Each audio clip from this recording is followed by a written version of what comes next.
The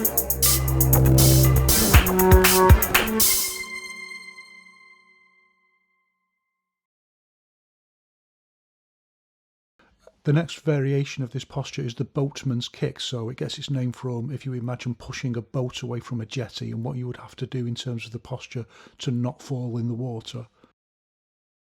And it still uses open, but it's open at a 45-degree angle, so it feels a little bit more like you're splaying out into a horse stance, whereas the forward push is a little bit more like empty stance in traditional wushu. It's a slight difference so that we're pushing out at 45 degrees, but that 45-degree difference makes a big difference in terms of how the posture is stacked overall. So the same but different, the way that the foot hits the floor, still the ball of the foot hits first and then the heel has got to dig in just as it does when we're moving the foot straight forwards. So it's still a kind of scrape rooting, but we call this fishtailing because the heel comes out a little bit like a fish's tail. And all of that is because of the alignment of the leg, so we're maintaining this, like a little bit like doing a side kick out to the side. We're maintaining the alignment of the leg and the heel and the foot all the way down, from the qua all the way down to the set. And the reason we don't lift the foot up like a side kick is that it's just too easy to slip. It's too much of a slip risk, so we want to like use the whole of the foot kind of like a brake. You can still slip, but less chance of slipping doing it like this. As always, the posture uses the whole structure, so we use the movement of the arms to generate extra rotational force around the horizontal axis. And the posture is short enough for there not to be really very much travel time, so you can just release force around the central axis and then just push the foot out and then hit with the set and then just lock the structure. So look carefully at how the posture sets with the ball of the foot first and then the little crack down with the heel. Remember, you've got to lift your weight up and drop it to get that. However, you've also got to be really careful not to overdo that posture because you can go over on your ankles. So the way that we practice this first is up to the hit and stop. That's a useful posture in itself, but it also just allows you to practice getting the correct angle of the foot. You can feel it much more clearly like this. And also notice the use of the whole body, the way that the arms, everything is expanding with open. But rather than overly widening the guard, we bird's wing it, so we kind of lift the arms up like a bird's wings lifting up. And from there we practice various different variations, the first of which is to hit and pull back. So hit and stop and then pull back immediately with the scrape rooting. Notice how the foot goes back in line as it pulls back heel first and drags back into line. And you can also see how it's structurally sympathetic with a hook, so this is how you would have done a hook with scrape rooting in the old days. BPR, i.e. before pivot rooting. And the next variation is to use a push step, and this is when the rear leg, in this case, moves up behind the lead leg, and it's like two magnets of the same polarity. They repel one another and the lead leg goes out forwards. And in this case it is straight forward, so we're not really going out at 45 degrees, we're just using that little leg turnover, which is a useful little posture itself, like the sliding leg tackle. But then we can change it so that we use the push step and then go out 45 degrees with the rear leg.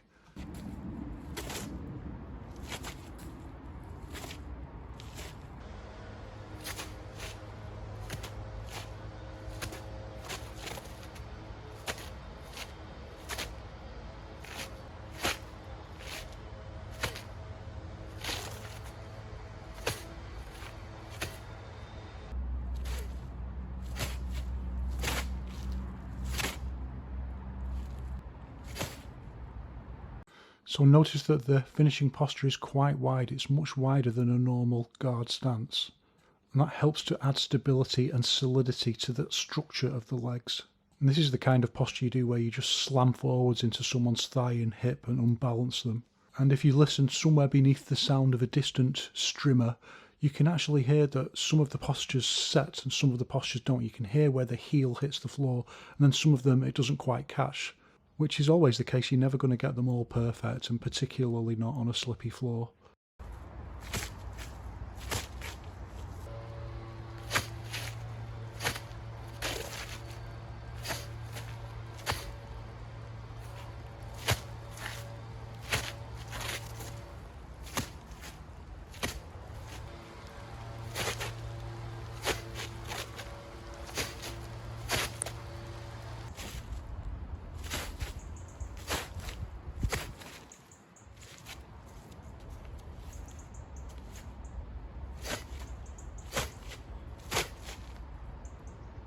And if you stack this posture with a more extreme skew, then it transforms into the shoulder throw and leg dink, or into the hook, as we mentioned before. Also, look at my lead hand here. You can see it kind of chop out like I want to hit out with a hammer fist, and I don't do that so much the other way. And you can tell a lot about whether someone's left-handed or right-handed by the way they stack the same posture. You can internalise the movement better on the side that you're dominant. You can hear that in the sets usually as well. You're more likely to miss the set on the side that you're not dominant. It's also an exercise that we do in friction step, by the way. We don't always push the toe forward in friction step. You practice this sliding into the boatman's kick set.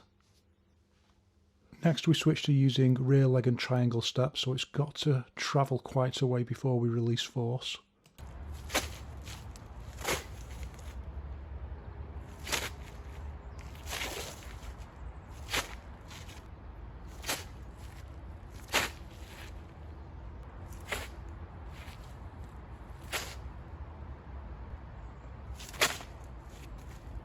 Next, reverse triangle step to lead leg release force.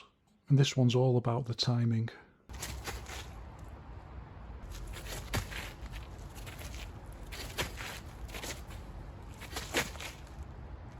Next is shuffle step back, lead leg release force.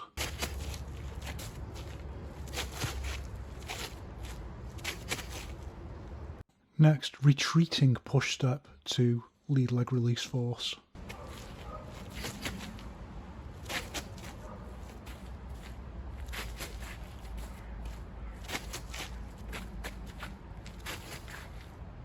Next, retreating triangle step, but restacked and skewed into shoulder throw posture.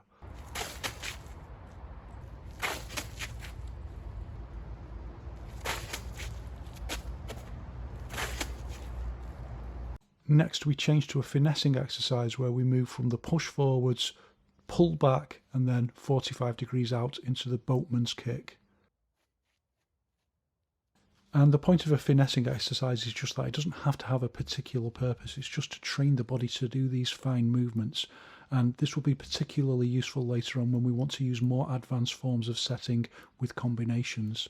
But for now, it's also going to really help us understand the difference between these two postures, because they both use open, but one's a slightly more splayed open than the other. And it also helps us to train our use of the ankle joints and also the way that we use sync to set the posture. So begin by doing the posture very light, and then exaggerate the posture a little bit so you can really feel the sink down onto the lead set, and then lift up and pull back, and then change into the second posture.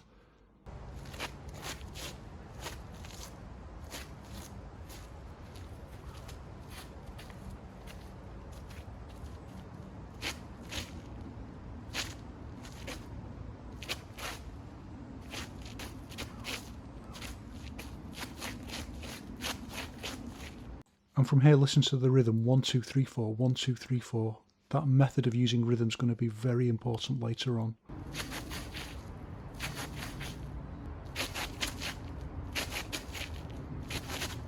Now listen to how the rhythm changes to 1, 2, 3, because we're using hit and stop on the last one, not scraping it back.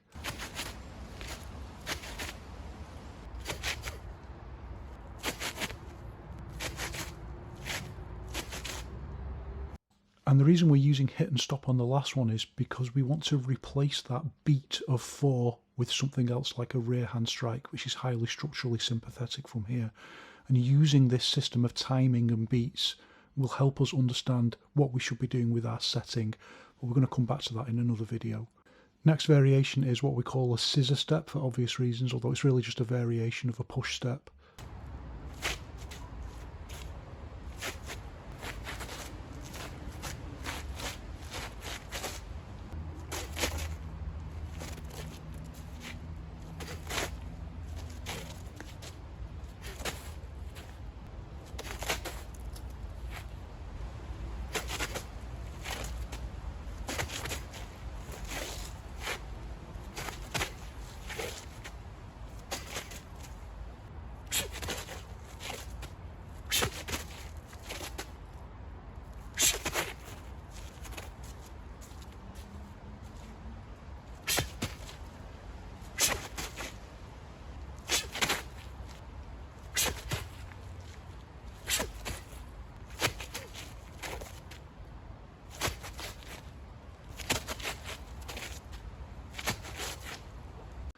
But now let's make a slight change and listen to this. The beat is no longer 1, 2, 3, but 1, 2, because we've removed the scrape back from the second movement and replaced it with hit and flow. So we hit the lock point and then flow straight into the second movement. And this helps us finesse a range of things, but critically the staggered movement of the stance 1, 2 from one lock point to the other.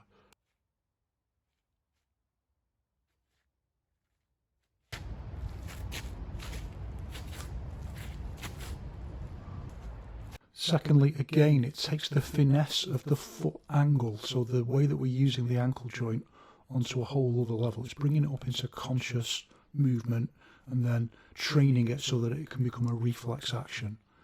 And of course, this isn't just about your ankle joint, it's about the whole structure of the body and the way that the bone alignment has to change when you stack the posture slightly differently. Trust me, no one has this intuitively, and Wang Shengjai certainly didn't. In fact, it's an insult to people like Wang Shengjai and the amount of training that they had to do to develop these kinds of skills. No one just has this as an innate ability. It becomes intuitive after you relentlessly practice it until, as Wang Shengjai says, it becomes a reflex action.